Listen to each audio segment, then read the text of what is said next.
ዓለም ትኩረቷን በኢራን አሜሪካ እስራኤል ቀጥተኛ ፍጥጫ ባደረገችበት በዚህ ሰዓት የዚህ ግጭት ማገዶ የሚቀጣጠልበት የጦር መሳሪያዎች የሚጓጓዙበትና የምዕራባውያን ማዕቀብ ትርጉም አልባ የሆነበት አንድ ዝግ የውሃ አካል አለ። እሱም የካስፒያን ባህር ነው። ካስፒያን ሲ። ይህ ባህር ለኢራንና ለሩሲያ ተራ የተፈጥሮ ሀብት አይደለም። ይልቁንም በምዕራባውያን ማዕቀብ የታነቁት ሁለቱ ሀገራት የሚተነፍሱበት ብቸኛውና አስተማማኙ የኦክሲጅን ቧንቧቸው ነው ቢባል ማጋነን አይሆንም። አሁን ባለው ዓለም አቀፋዊ ሁኔታ በተለይም ኢራን ከእስራኤልና አሜሪካ ጋር በገባችበት ከፍተኛ ፍጥጫ ውስጥ የካስፒያን ባህር አስፈላጊነት ከመቼውም ጊዜ በላይ ጎልቶ ወጥቷል። ለምን ካላችሁ ምክንያቱ ቀላል ነው። ይህ ባህር በምዕራባውያን የባህር ኃይል ሊሰለል፣ ሊታገድ ወይም በቁጥጥር ስር ሊውል የማይችል የሁለቱ ሀገራት የጓሮ በራቸው ስለሆነ ነው። ኢራን በደቡብ በኩል ያለውን የሆርሙዝ የባህር ሰርጥ መዝጋቷን ተከትሎ አሜሪካም በብሎኬድ ላይ ሌላ ብሎኬድ በማድረግ የኢራን መርከቦችም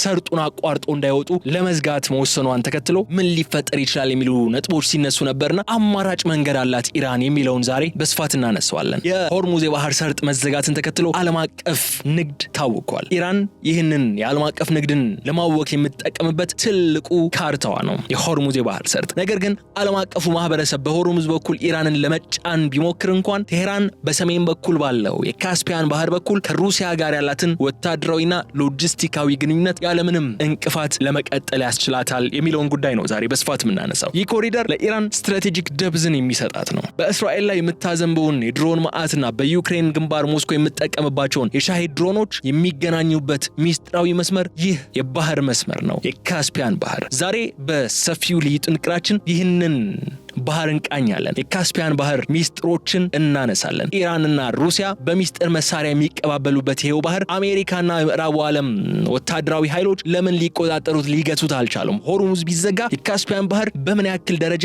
ኢራንን ሊጠቅማትና ሊያገለግላት ይችላል የሚለውን ነጥብ ነው በስፋት የምናነሳው። ስለዚህ አብራችሁ እንድትቆዩ ጋብዛችኋለሁ። የገበያ ሚዲያን የዩቲዩብ ገጽ ሰብስክራይብ ማድረጋችሁ እንዳትዘነጉ። ቪዲዮውን ላይክ አድርጉ። ሐሳብ አስተያየታችሁን በኮሜንት መስጫው ላይ አስቀምጡልን። ከተከታይ አጭር መሸጋገሪያ በኋላ ስንመለስ በዝርዝር ጉዳዮች ነው የሚሆነው። መልካም ቆይታ።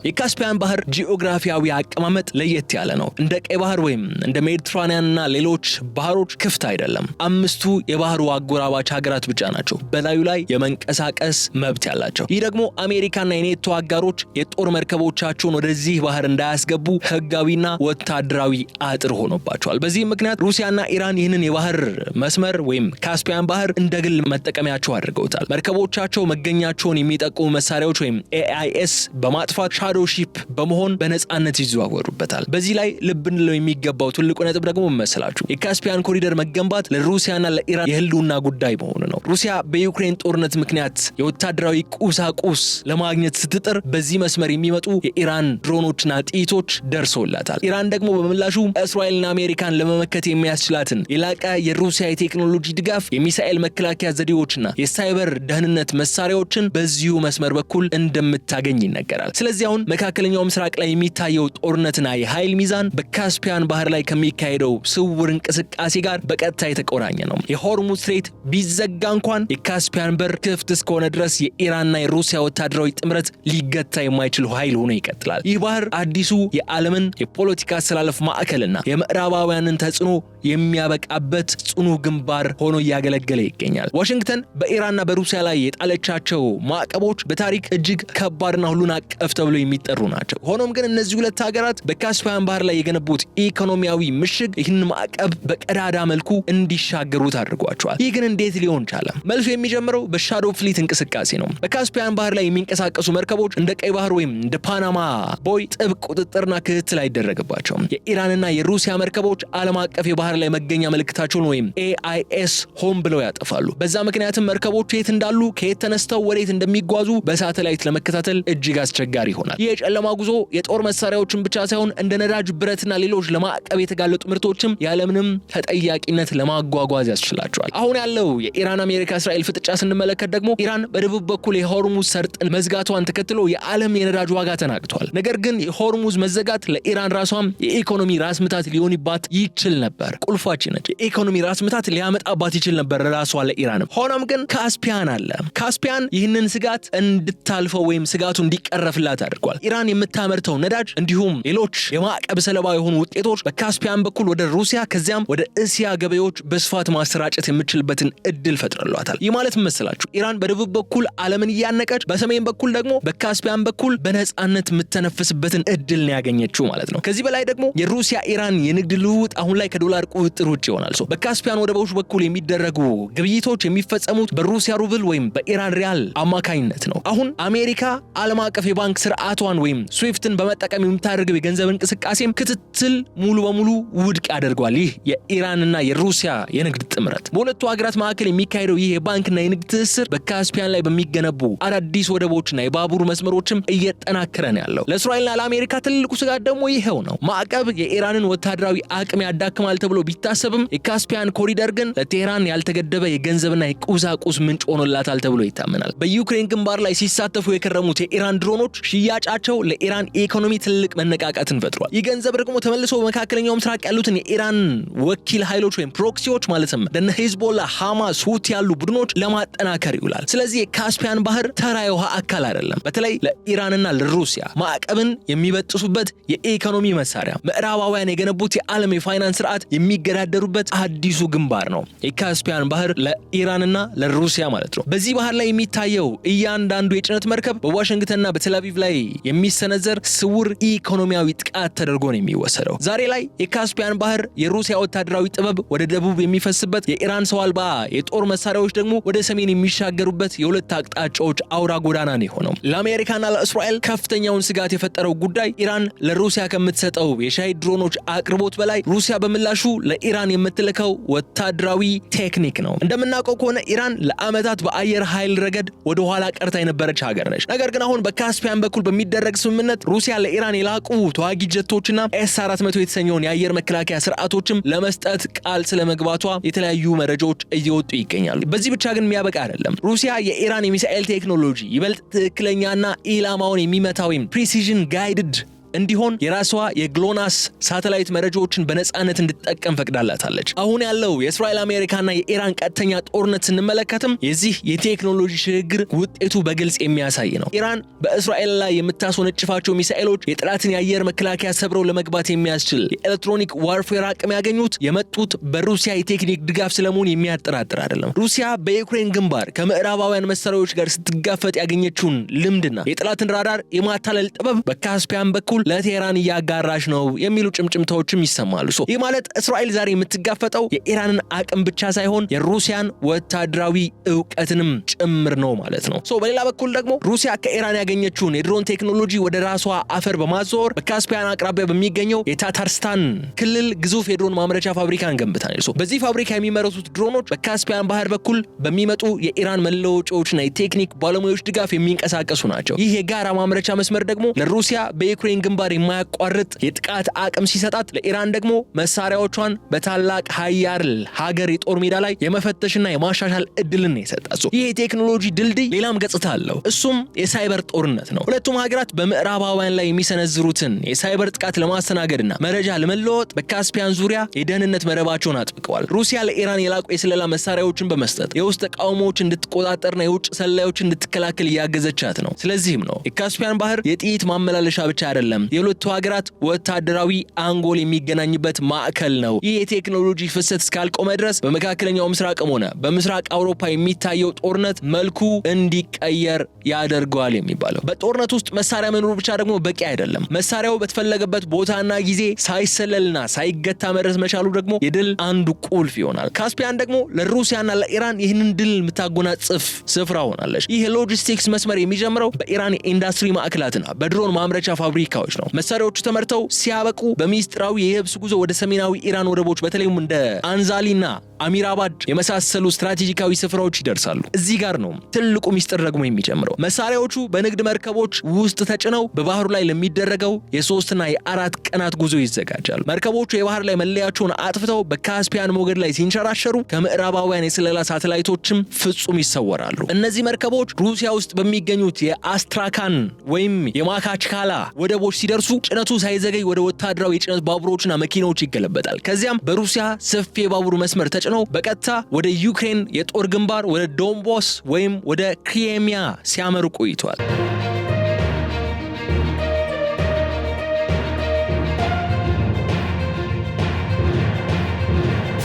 ይሄ አቅርቦት ሰንሰለት እጅግ ፈጣን ከመሆኑ የተነሳ ደግሞ አንድ ድሮን ቴህራን ውስጥ ተመርታ ሳምንት ባልሞላ ጊዜ ውስጥ ኪየቭ ላይ ጥቃት እንድትፈጽም የሚያስችላት አቅምን ሲፈጥር አሳይቶናል። አሁን ላይ ያለው የኢራን አሜሪካ እስራኤል ጦርነትና የሆርሙዝ ሰርጥ መዘጋት ስጋትን ተጨምሮበት የዚህ መስመር አስፈላጊነት ደግሞ ይበልጥ ጎልቶ ይታያል። አሁን ኢራን በደቡብ በኩል የአሜሪካ የባህር ኃይል ክትትል ስለሚያስጨንቃት ስስ የሆኑ ወታደራዊ ክፍሎችን በካስፒያን በኩል ወደ ሩሲያ ልካ እዚያው በሩሲያ በኩል ወደ ሶሪያ ወይም ሌላው የመካከለኛው ምስራቅ አቅጣጫ በሚስጥር ልታዘዋወር የምትችልበትን እድል ይሰጣታል። ይህ ማለት ደግሞ ካስፒያን ለኢራን አማራጭ የደም ስር ሆኖ እያገለገለ ነው ማለት ነው። ለእስራኤል የደህንነት ባለሙያዎች ትልቁ ራስ ምታትም ይሄው ነው። በሊባኖስ ወይም በሶሪያ በኩል የሚመጡ የጦር መሳሪያዎችን በአየር ጥቃት መምታት ቢችሉም እንኳን በካስፒያን በኩል ወደ ሩሲያ የሚሄደውና ከሩሲያ የሚመለሰውን የቴክኖሎጂ ፍሰት ለመግታት ግን ምንም አይነት ወታደራዊ አማራጭ እንደሌላቸው ታዝበዋል። ሩሲያ በዚህ መስመር በኩል ለኢራን የምትልከው የሚሳኤል መለወጫዎችና የራዳር ቴክኖሎጂዎች ኢራን በእስራኤል ላይ ያላትን የጥቃትና የመከላከል አቅም በየቀኑ እንዲታደስ ያደረገው ነው የሚገኘው። ከዚህ በተጨማሪ ደግሞ ይህ ሎጂስቲክስ መስመር ባለ ሁለት አቅጣጫ ወይም ቱ ዌይ ስትሪት መሆኑን መዘንጋት የለብንም። ሩሲያ በዩክሬን ጦር ሜዳ ላይ የማድረከቻቸውን እጅግ ዘመናዊ የምዕራባውያን መሳሪያዎች ለምሳሌ እንደ ጃቭሊን ሚሳኤሎች ያሉትን በዚሁ በካስፒያን መስመር በኩል ወደ ቴህራን ትልካለች። የኢራን መሐንዲሶች ደግሞ እነዚህን መሳሪያዎች ፈተው በማጥናት ወይም የሪቨርስ ኢንጂነሪንግ ስራ በመስራት የራሳቸውን ተመሳሳይ መሳሪያዎችን ያመርታሉ። ይህ ማለት ደግሞ አሜሪካ ለዩክሬን የምትሰጠው መሳሪያ በካስፒያን በኩል አልፎ ኢራን እጅ ገብቶ ተባዝቶ በመጨረሻም በእስራኤልና በአሜሪካ የጦር ቤዞች ጥቃት ላይ ይውላል ማለት ነው። ስለዚህም ነው የካስፒያን የሎጂስቲክስ ሰንሰለት ተራ የመጓጓዣ መስመር ብቻ አይደለም፣ የዓለምን ወታደራዊ የኃይል ሚዛን የሚቀይር የማምረቻና የማከፋፈያ ላቦራቶሪ ነው የሚባልለት። ይህ ባህር 5 ሀገራትን የሚያገናኘው አሁን ባለው ሁኔታ አዘርባይጃን፣ ካዛክስታን እንዲሁም ቱርክሜኒስታን፣ ራሻና ኢራን እዚህ ቦታ ላይ ይገናኛሉ። ግን አዘርባይጃን፣ ካዛክስታንና ቱርክሜኒስታን ራሳቸውን በሁለት ወፍጮች መካከል እንዳለ እህል አድርገው ነው የሚቆጥሩት። በተለይ አዘርባይጃን በዚህ መስመር ወይም በዚህ ጨዋታ ውስጥ እጅግ ስስ የሆነ ቦታ ላይ እንድትቀመጥ አድርጓታል። አዘርባይጃን ከእስራኤል ጋር ያላት ጥልቅ ወታደራዊና የደህንነት ትብብር ለቴህራን ትልቅ ቁስል ነው። ኢራን አዘርባይጃን ለእስራኤል የስለላ ድርጅት ማለትም እንደ ሞሳድ እንደ መሸሸጊያ ሆና እያገለገለች ነው ብላ ታምናለች። በዚህም ምክንያት በካስፒያን ባህር በኩል ወደ ሩሲያ የሚሄዱት የጦር መሳሪያዎች ለዩክሬን ጦርነት ብቻ ሳይሆን ለአዘርባይጃንም ግልጽ የሆነ ጡንቻን የማሳያ መልእክት ናቸው። ሩሲያና ኢራን በባህሩ ላይ የሚያደርጉት የጋራ ወታደራዊ ልምምድ ይህ ባህር የእኛ ነው የሚል ቀጥተኛ ማስጠንቀቂያ ለባኩ የሚልኩ ናቸው። አሁን ባለው የኢራን እስራኤል አሜሪካ ቀጥተኛ ጦርነት ሁኔታ ደግሞ አዘርባይጃን ከፍተኛ ስጋት ውስጥ እንድትገባ አድርጓታል። ኢራን የሆርሙዝ ሰርጥን ለመዝጋት በምትንቀሳቀስበት ቅጽበት ምዕራባውያን አማራጭ ኃይል ምንጭ ፍለጋ ወደ ካስፒያን ሀገራት በተለይም ወደ አዘርባይጃንና ካዛክስታን ዘይትና ጋዝ ይመለከታሉ። ይህ ጊዜ ሩሲያና ኢራን በካስፒያን ላይ ያላቸውን የበላይነት በመጠቀም ይህንን የኃይል ፍሰት ለማደናቀፍ ወይም በቁጥጥራቸው ስር ለማድረግ ይችላሉ። ይህም የካስፒያን ባህር ከጦር መሳሪያ ኮሪደርነት ባለፈ ዓለም አቀፍ የኃይል ገበያን ለማገት የሚያስችል የመቆለፊያ ቁልፍ ሆኖ እያገለገላቸው ይገኛል። ካዛክስታንና ቱርክሜኒስታንም ቢሆኑ የሩሲያን የጦር መርከቦች በባህሩ ላይ በነጻነት መዘዋወር በዝምታን ለመመልከት ነው የተገደዱት። ምንም እንኳን እነዚህ ሀገራት በዩክሬን ጦርነት ላይ ገለልተኛ ለመሆን ቢሞክሩም እንኳን ጂኦግራፊያቸው ግን ከሩሲያና ኢራን ስትራቴጂ ጋር አቆራኝቷቸዋል።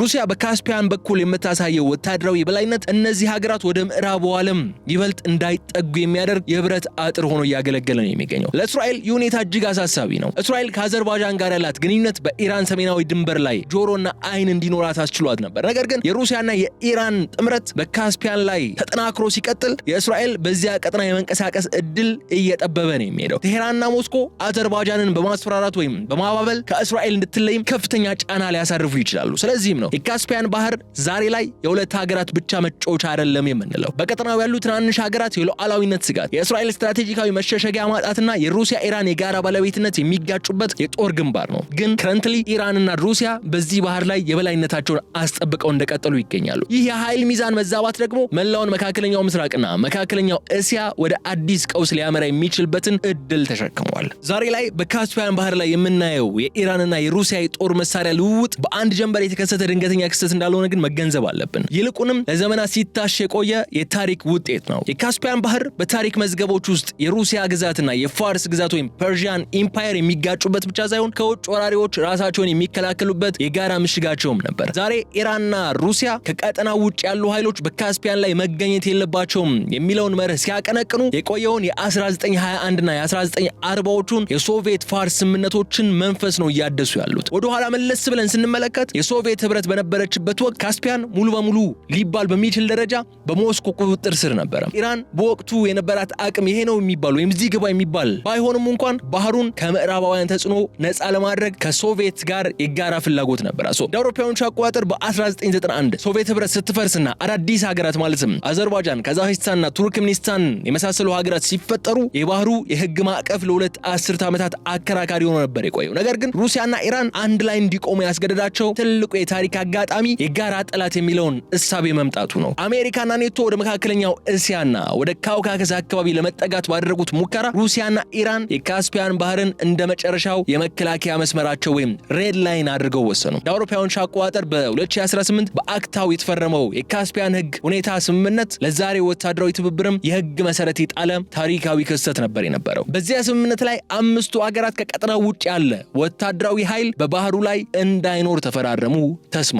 ይህ ማለት ደግሞ መሰላችሁ አሜሪካም ሆነች እስራኤል በባህሩ ላይ ምንም አይነት እንቅስቃሴ እንዳያደርጉ በህግ አገዷቸው። ይህ ደግሞ ለሩሲያና ለኢራን የዛሬው የጓሮ በር ስትራቴጂ ሰፊ ድል ከፈተላቸው። ከታሪክ የምንማረው ሌላኛው ቁም ነገር ደግሞ መሰላችሁ ኢራን ሁልጊዜም በችግር ጊዜ ወደ ሰሜን የመመልከት ልምድ ያላት መሆኑ ነው። በቀዝቃዛው ጦርነት ወቅት እንኳን ኢራን ከአሜሪካ ጋር የነበራትን ግንኙነት ሲበላሽ ወደ ሞስኮ ትጠጋ ነበር። ዛሬም በኢራን እስራኤል አሜሪካና በሩሲያ ዩክሬን ጦርነት መካከል ያለው ቁርኝነት የዚያው የታሪክ ድግሞች ውጤት ነው። ሩሲያ ለኢራን የቴክኖሎጂ ድጋፍ ስትሰጥ፣ ኢራን ደግሞ ለሩሲያ የሎጂስቲክስ መስመር ስትሆን ለዘመናት የቆየውን የዩራሺያ ስትራቴጂካዊ ጥምረት እያረጋገጡ ነው ያሉት። ይህ ታሪካዊ ትስስር አሁን ላለው የድሮንና የሚሳኤል ልውውጥም ትልቅ ግብአት ነው የሆነው። ሩሲያ በታሪክ ያካበተችው የከባድ መሳሪያዎች ምርትና ኢራን ያዳበረችው የሰው አልባ አውሮፕላኖች ጥበብ ተቀናጅተው አዲስ የጦርነት ሳይንስን ፈጥሯል። ይህ ስምምነት በካስፒያን ማዕቀፍ ውስጥ መከናወኑ ደግሞ የሁለቱን ሀገራት ታሪካዊ የባህር ላይ ባለቤትነት ይበልጥ እንዲጸና አድርጎታል። ስለዚህም ነው የካስፒያን ባህር ዛሬ የሚታየው የጦር መሳሪያ ኮሪደር መሆኑ ድንገተኛ ሳይሆን ለዘመናት ሲገነባ የቆየውን የሩሲያ ፋርስ የጂኦፖለቲካ ጋብቻ ውጤት ነው የምንለው። ይህ ታሪካዊ መሰረት ነው ታዲያ ጥምረቱን ከምዕራባውያን ማዕቀብና ጫና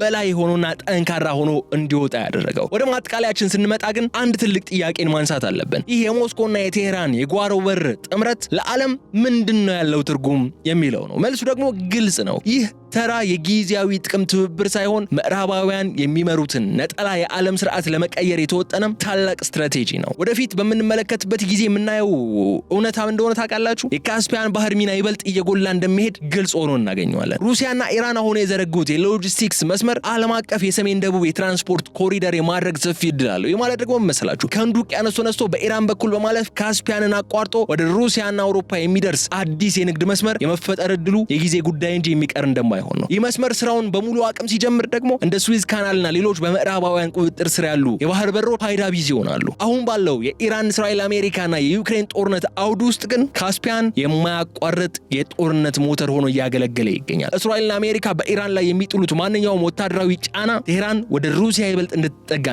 የካስፒያን ሚና ይበልጥ እንዲጎላ ያደርጓል። ሩሲያን ደግሞ በዩክሬን በኩል ያለባት ጦርነት ጫናው እንዲቀንስ ለማድረግ በመካከለኛው ምስራቅ ምስቅልቅል እንዲፈጠር ትፈልጋለች። ይህ የጥቅም መጋጠም ደግሞ ካስፒያንን የሁለቱ ሀገራት የጋራ የጦር ክፍል እንዲሆን አድርጎታል። ሌላኛው ማንሳት ያለብን ነጥብ ደግሞ መሰላችሁ የካስፒያን ባህር ጎረቤቶች አቋም ነው እዚህ ላይ መነሳት ያለበት። አዘርባይጃንና ሌሎች ሀገራት በሩሲያና ኢራን ተጽዕኖ ስር ላለመውደቅ የሚያደርጉት ትግል በባህሩ ላይ አዲስ የጦር መሳሪያ ግብግብ ሊቀሰቀስ ይችላል ተብሎ ይሰጋል። እስራኤልም ቢሆን ይህንን የካስፒያን የጓሮ በር ለመዝጋት በሰላም ሆነ በዲፕሎማሲያዊ መንገድ የምታደርገው ጥረት እንደምትገፋበት የሚያጠራጥር አይደለም። ሆኖም ግን ጂኦግራፊው ለሞስኮና ለኢራን የወገነ ነው የሚመስለው። ካስፒያን ዝግ ባህር እስከሆነ ድረስ ምዕራባውያን እጃቸውን አስገብተው ይህንን ጥምረት ለመበጠስ እጅግ ከባድ ፈተና ይሆንባቸዋል። በመጨረሻ ግን የካስፒያን ሚስጥር የሚነግረን ትልቁ እውነት መሰላችሁ ማዕቀብና ወታደራዊ ዛቻ ሁልጊዜ ውጤታማ እንዳልሆነ ነው። ይልቁንም ተገፊዎችን ወደ አንድ መስመር በማምጣት አዲስና የማይበገር ጥምረት እንዲፈጥሩ ያደርጋቸዋል። ዛሬ በካስፒያን ሞገዶች ላይ የሚንሳፈፉት የኢራንና የሩሲያ መርከቦች